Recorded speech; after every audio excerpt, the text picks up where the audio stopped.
Bilang bahagi ng pagdiriwang ng 31st Police Community Relations Month, nagsagawa ang Police Regional Office 6 ng serbisyo caravan sa cover gym ng Barangay Bitoon, Haro, Iloilo City. Nito lamang ang ika-26 ng Hulyo taong kasalukuyan. Layunin ng aktibidad na mailapit sa mamamayan ang mahalagang serbisyo ng pamahalaan sa pamamagitan ng pagbibigay ng libreng serbisyong medikal at dental na pinangunahan ng Regional Medical and Dental Unit 6.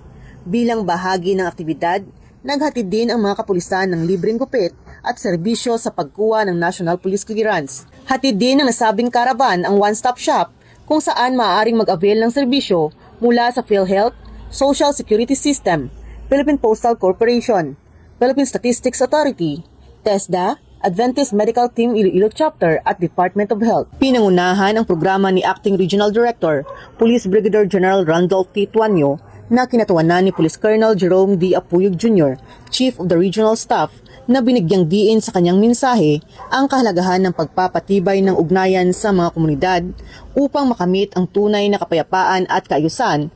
Patuloy na pinapalakas ng Police Regional Office 6 ang pakikipag-ugnayan sa komunidad sa pamamagitan ng paghahatid ng mga pangunahing serbisyo ng pamahalaan bilang bahagi ng adhikaing isulong ang responsive, trusted at transformative policing tungo sa mas ligtas at mapayapang Western Visayas kasabay ng pagsulong sa bisyon ng PNP na bagong PNP para sa bagong Pilipinas, serbisyong mabilis, tapat at nararamdaman.